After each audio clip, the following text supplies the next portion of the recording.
복음 16장이 되겠습니다.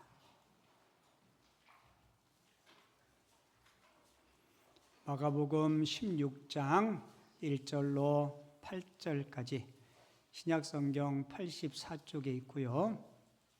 우리 한 절씩 교독하도록 하겠습니다.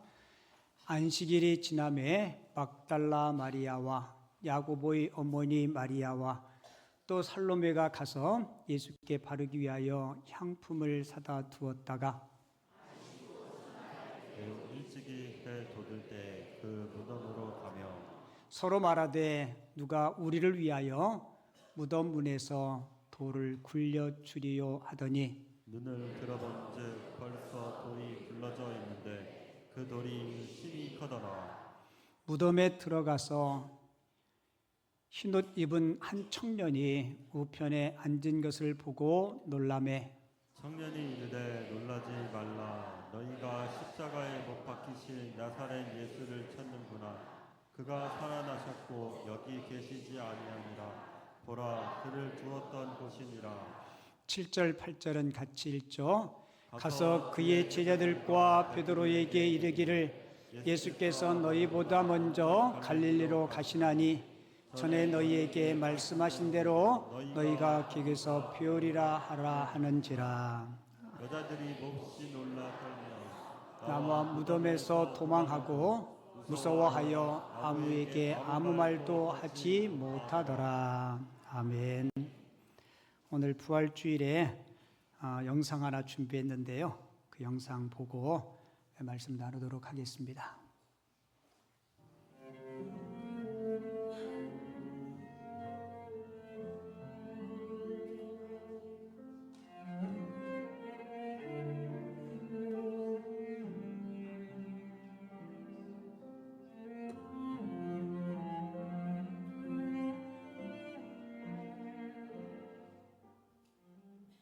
건강검진 우리 공짜로 시켜주니까 한번 받아봐. 간에 암이 꽉 찼다는 거야. 그래서 이걸 간암 수술은 안 되고 간 이식해야 된다. 또 죽은 사람 간은 안 되고 일단 생란을 하래요. 의학적으로 저같이 100kg가 넘거나 뚱뚱하면 한 사람이 잘라줄 수 있는 간을 한 개를 넘는 거예요. 그러니까 자기가 가지고 있는 게 3분의 1을 잘라주면 한 800~900g 되거든요. 네. 그 이상 자르면 안 되니까. 근데 또 그 기술도 한국밖에 못하는 거예요. 생란 이식도. 그러니까 이건 정말 불가능합니다. 그때 살고 싶더라고요. 내가 뭘 했길래? 나는 하나님만 노래해보고 싶다고 달려왔는데 이렇게 내 방에서 이제 불이 꺼져 있으니까 마치 어떤 나사로의 돌무덤처럼 깜깜한데 이 바위들이 나를 이렇게 누르더라고. 죽음이라는 게 나를 누르더라고. 뇌출을 뇌줄 쯤은 맛배기였더라고. 그러니까 이거는 살고 싶은데 방법도 없고 할 수 없고. 그러니까 내가 정말 그날 그걸 돌을 막 어떻게 밀고라도 살아가고 싶은데 안 밀리더라고. 그때 사람이 죽음을 받아들이더라고.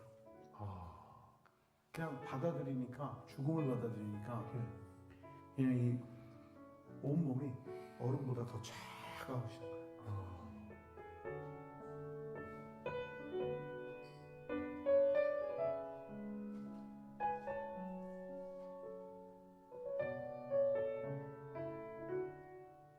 기억나? 수술할 때 나 무서워 죽는 줄 알았어. 그렇겠지. 수술 전 바로 그날 당일 새벽에 나한테 뭐지 비밀 들어. 선생님 내일 수술하실 건데 사인하세요 그러더라고. 난 바로 했어. 난 살아야 돼. 나 그때 알았다. 이건 애비도 아니야. 나는 바로 했어. 그 다음에 우리 딸한테 물어보더라고. 내일 아빠한테 간짜르면서 사인하세요. 설득도 안 해요. 그냥 사인하세요. 왜냐면 자기 목숨을 걸어야 돼. 그렇죠. 그때 우리가 막내가 나한테 그러더라고. 사인하라 그럴 때 하나님 살려주세요. 하나님 살려주세요. 27에 죽을까 봐. 그럼요. 하나님 살려주세요. 막 이 배에서 막 살고 싶어서. 근데 그 말이 나오는데 그 말을 못하고 아닌 척하고 사인한대. 그리고 수술도 올라서 그 무지막지한 감을 잘랐다. 그게 들어가면서 그러더라. 내가 왜 잘랐는지 알아? 내가 안 자르면 아빠가 죽잖아. 방법이 없었다. 이건 자식이 대신, 그것도 내가 제일 견딜 수 없는 막내를 잡아서, 이게 나 같은 놈도 내 자식 찢어놓고 그렇게 기가 막혀. 하나님은 하나밖에 없는 자기 아들을 자기 두 눈두덩을 그냥 찢어줘요. 겁나게 십자가에 건 거 아니야. 얼마나 기가 막혔어요. 다시 사는 은혜를 주셨는데 그냥 안 줬다. 나 제일 견딜 수 없는 내 자식을 잡았다. 내 새끼. 그게 제 고백이라고. 그러면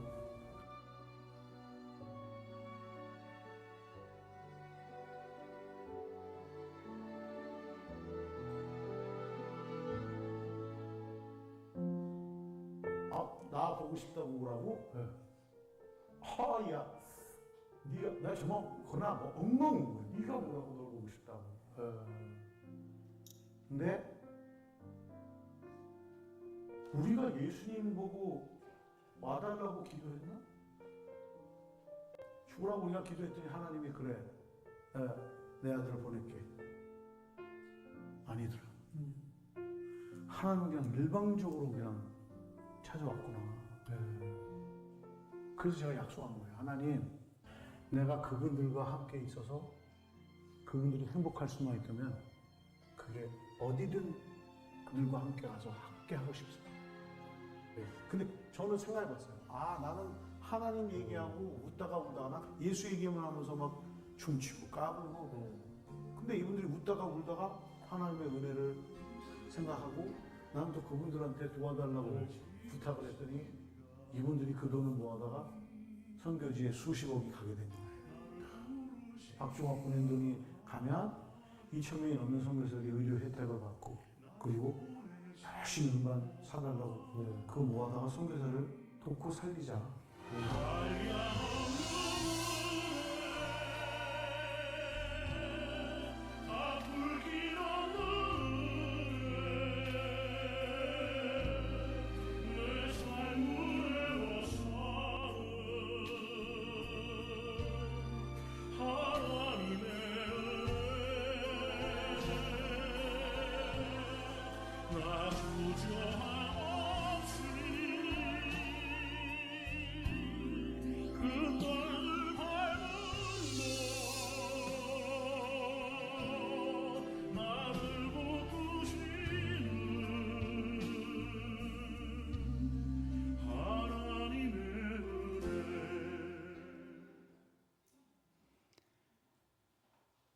한 이슬람 교도가 그리스도인으로 개종을 했습니다. 여러분, 회교도가 그리스도인으로 개종하는 게 여러분 쉽지 않아요. 어쩌면 어머니 뱃속에서부터 골수 깊은 곳까지 그런 이슬람 신앙을 가지고 있는 사람이 기독교인이 되는 것이 쉽지 않습니다. 개종한 그 친구가 놀라서 물어요. 자네 어떡하려고, 자네 왜 그리스도인이 되었는가? 그 질문에 친구들에게 이렇게 명쾌하게 대답했대요. 봐, 친구, 우리가 길을 가는데 길 앞에 갈림길이 나왔는데 갈림길의 두 방향에 두 사람이 있는데 한 사람은 죽어 쓰러진 사람이고 한 사람은 살아서 서 있는 사람인데 누구에게 길을 물어야 하는가? 여러분, 누구에게 길을 물어야 해요? 당연한 거죠. 그러면서 친구에게 하는 이야기가 내가 믿는 예수님은 살아계신 예수님이셔. 그분은 사망의 권세를 이기시고 사흘 만에 살아나신 분이셔. 여러분, 그 예수님은 2025년도 이 부활주일 지금도 살아계신 주님이신 줄을 믿습니다. 그래서 우리 기독교는 생명의 종교예요. 우리 예수님이 십자가상에서 운명하시고 예수님의 시신을 장례를 치른 사람이 있죠. 니고데모와 아리마대 사람 요셉. 그런데 이 아리마대 사람 요셉의 무덤이 1893년도 영국의 고든이라는 사람에 의해서 발굴이 되었다고 합니다. 그런데 그 무덤에 비문이 있었는데요. 그 비문에 이런 감동적인 문구가 쓰여 있었다고 합니다. 예수님은 살아나셨기에 인간이 만든 무덤에 묻혀 계시지 않는 것입니다. 여러분, 주님은 지금도 이 공간 가운데 저와 여러분들의 삶 가운데 살아계신 주님으로 함께 하시는 줄을 믿습니다.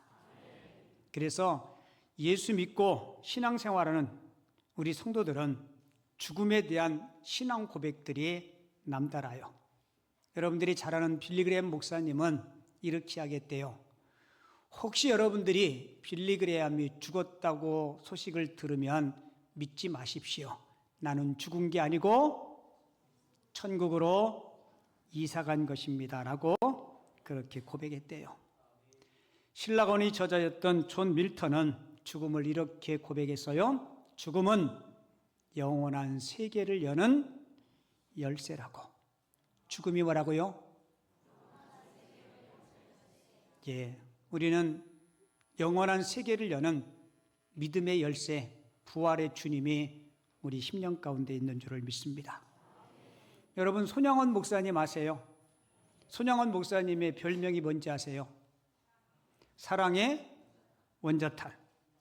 이 손양원 목사님이 1948년도 10월 27일에 본인이 섬기는 교회에, 애양교회에 그 교회에서 장례식을 치렀어요. 누구 장례식인지 아세요? 예, 공산당에 의해서 총사령을 당한 두 아들의 장례식을 치릅니다. 그때 온 성도님들, 그리고 목사님을 아는 지인 목사님들, 장로님들, 많은 분들이 그 예배당에서 두 아들의 장례를 치르기 위해서, 조문하기 위해서 방문을 하고 함께해요. 장례 마칠 즈음에 손영환 목사님이 오신 조문객들에게 감사의 인사를 드리는데요. 그 감사 인사가 10가지 감사였어요. 여러분, 감사할 일인가요? 근데 손영환 목사님은 믿음으로 두 아들의 죽음을 감사로 주님 앞에 고백하고 답사했는데요. 시간상 10가지는 다 소개하지 못하고 한 가지만 소개해 드릴게요. 미국으로 유학 가려고 준비한 두 아들이 미국보다 더 좋은 천국에 갔으니 내 마음이 안심되어 감사합니다. 미국으로 유학 갈 준비한 두 아들이 미국보다 더 좋은 천국에 가서 주님이 품에 앉아서 내 마음이 안심되니 감사하다고. 여러분, 진짜 천국과 하나님 나라에 대한 확실한 믿음이 있으니까 이런 가슴 찢어지는 아픔 속에서도 하나님 앞에 감사를 고백할 수 있었던 거예요. 여러분, 제가 소개해드린 대로 예수 믿는 사람들은 죽음에 대해서 천국으로 이사가는 것, 영원한 세계를 여는 열쇠, 미국보다 더 좋은 천국에 갔으니 내 마음이 안심되고 감사하다고. 여러분, 이게 부활의 신앙, 믿음을 가진 자들의 담대함이고 또 신앙이고 기쁨인 줄을 믿습니다. 자, 그렇다면 부활 신앙을 가진 저와 여러분들, 우리도 부활 신앙을 가지면 주께서 큰 능력으로 우리를 도와주시고 우리와 함께 하시는 줄을 믿습니다. 오늘 본문에 보면 몇몇의 여인들이 예수님의 몸에, 돌아가신 예수님의 시신에 향품을 발라드리기 위해서 무덤을 가면서 서로 이야기를 해요. 근데 무덤을 향해서 가는 여인들 마음속에 가장 큰 걱정, 근심이 뭘까요? 무덤 앞을 가로막고 있는 그 엄청난 돌을 어떻게 옮기느냐? 그것이 여인들의 큰 근심이었어요. 그런데 무덤에 도착해 보니까 뜻하지 않은 일이 일어났죠. 무덤의 돌문은 이미 열려 있었습니다. 누가 열었어요? 왜 열었어요? 심자랑하려고?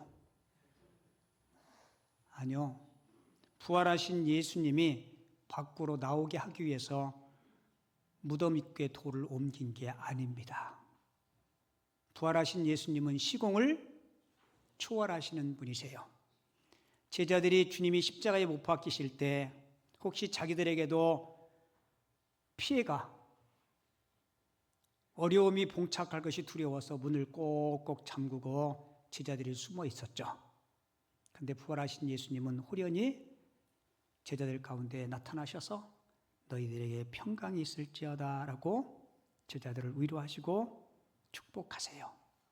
그러니까 무덤 입구의 돌은 예수님을 위해서가 아니고 예수님의 부활을 여인들에게, 많은 사람들에게 증거하고 보여주시기 위해서 하나님께서 천사를 통해서 무덤 입구의 돌을 옮겨주신 겁니다.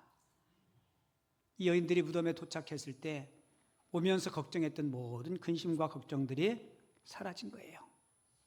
여러분, 부활하신 주님을 믿으면 이런 부활의 능력이 저와 여러분들의 심령과 삶 가운데 함께 하실 줄을 믿습니다. 제가 기도할 때마다 꼭 이 기도는 빼놓지 않고 해요. 우리 교회에 아프신 분들을 위해서, 몸도 아프고 마음도 아프고 여러 곳에서 연약한 분이 있는 분들, 여러분들 꼭 하나님 앞에 기도하세요. 하나님, 주님 부활의 능력으로 나의 연약함을 고쳐주시기를 위해서 여러분들 기도하시기 바랍니다. 여러분, 사망의 권세를 이기신 그 주님이 그 능력으로 저와 여러분들의 연약함을 능히 도우시고도 남음이 있는 분이십니다. 그리고 여러분들의 삶에 인생의 장벽들이 있을 거예요. 여러분들의 행복과 기쁨을 가로막고 있는 무거운 돌들이 있다면 하나님이 천사를 통해서 예수 그리스도의 무덤의 입구를 막았던 그 인생의 걸림돌들을 주님께서 제거해 주시기를 위해서 기도하시고, 그리고 주님의 도우심을 체험하고 누릴 수 있는 하나님의 사람들이 다 될 수 있기를 주님의 이름으로 축원을 드립니다.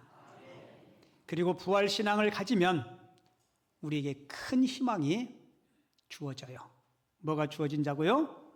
큰 희망이. 성경은 복음서에 보면 우리 예수님께서 부활의 현장을 설명할 때마다 꼭 등장하는 사람이 있어요. 흰옷 입은 천사. 오늘 본문 2절도 한번 볼까요? 안식 후 첫날 매우 일찍이 해 돋을 때 부활의 아침을 이야기하죠. 자, 5절 볼게요. 흰옷 입은 한 청년이, 여러분, 이 청년은 누구를 의미해요? 천사. 여러분, 이 천사는 주님께서 부활하신 그 부활의 현장에 승리와 희망을 가지고 이 천사가 등장합니다. 여러분, 주님은 부활하시고 바로 승천하지 않으세요. 그렇죠? 며칠 계세요? 40일을 계시고 승천하시는데요. 주님은 부활하신 이후에 절망 가운데 있는 제자들, 불안과 초조함에 있는 성도들을 찾아가서 그들에게 희망을 주시고 용기를 주십니다. 여러분, 예수님은 실패한 제자들을 찾아가서 그들을 정죄하거나 그들을 꾸중하지 않으셨어요. 그들에게 새로운 희망을 주십니다. 부활하신 예수님이 제자들이 만나는 장면을 잘 묘사해 준 책이 요한복음 21장이에요. 실패한 제자들이 옛 직업으로 회귀하게 되죠. 여러분 보세요. 믿음 생활에 실패하면 세상의 삶에서도 승리할 수 없습니다. 베드로가 주님을 부인하고 등지고 갈릴리 바다 어부로 다시 돌아갔지만 그는 물고기 한 마리 잡지 못해요.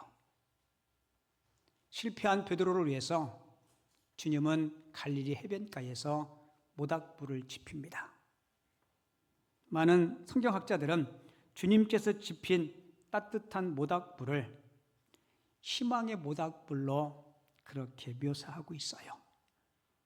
여러분, 베드로는 부활하신 예수님으로부터 새로운 희망과 새로운 소망을 받게 돼요. 그래서 베드로는 한평생을 살아가면서 주님께 받은 그 희망과 그 소망, 근데 베드로는 그 희망과 소망을요 이렇게 표현해요. 산 소망이라고. 무슨 소망이요? 살아있는 소망. 베드로전서 1장 3절 같이 한번 읽어볼게요. 예수 그리스도를 죽은 자 가운데서 부활하게 하심으로 말미암아 우리를 거듭나게 하사 산 소망이 있게 하시며. 아멘. 처절한 실패의 자리에 있던 이 베드로를 힘있게 재기시켜 주신 그 주님의 희망, 그 소망.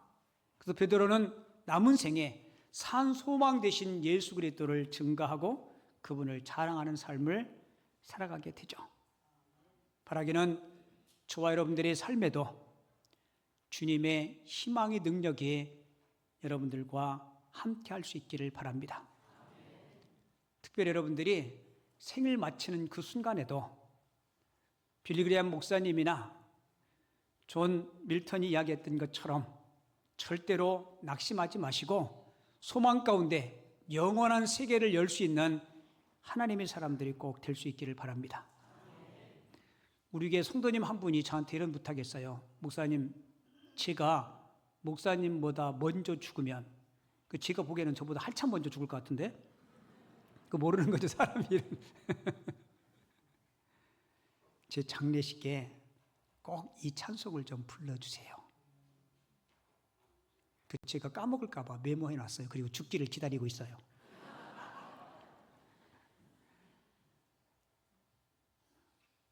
그런 분이 몇 분 계세요. 제가 물었어요. 성경은 어디를 읽어드릴까요? 그는 목사님이 알아서 하래.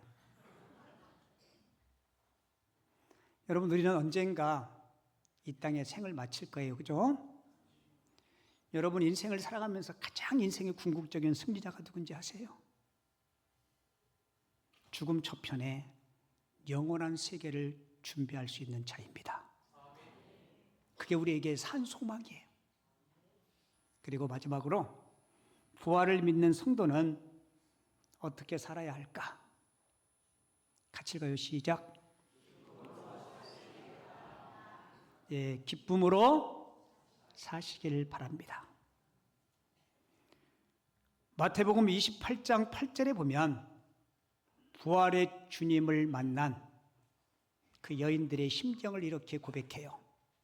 그 여자들이 무서움과 큰 기쁨으로. 무슨 기쁨이요? 네, 큰 기쁨. 여러분은 지금까지 살아오시면서 여러 가지 즐겁고 기쁜 일들을 많이 경험하셨겠지만 어떤 때 큰 기쁨이 있었어요?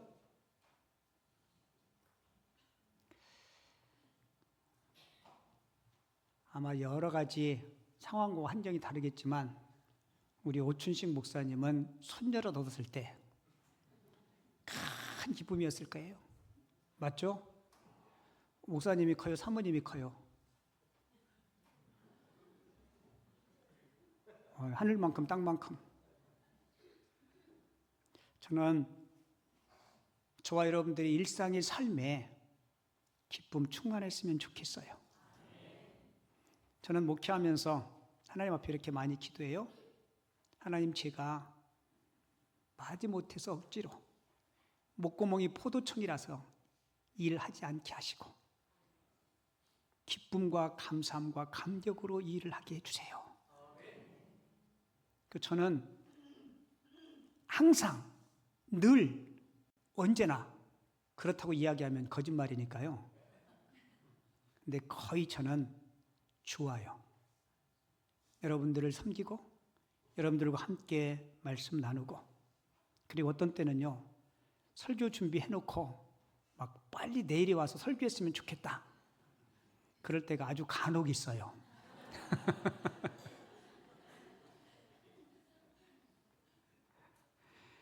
바라기는 여러분들도 하나님을 섬기고 신앙생활하고 일상의 삶들이 예수 그리스도의 부활을 믿는 성도답게 기쁨 가운데 살 수 있기를 바랍니다.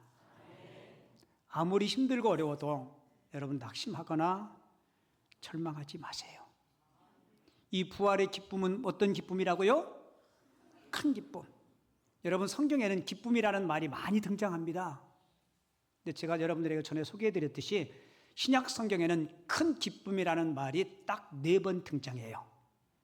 다 예수님과 관련된 건데요. 첫째는 예수님의 탄생이 큰 기쁨이었고요. 두 번째는 예수님의 부활이, 세 번째는 예수 그리스도의 승천이, 네 번째는 예수 그리스도의 생명의 복음이 전파됨으로 그 예수 그리스도의 복음을 듣고 새 생명을 얻는, 그래서 사도행전 8장에 보면 그리스도의 복음을 듣고 많은 사람들이 예수께 돌아오는 모습을 보면서 이렇게 표현해요.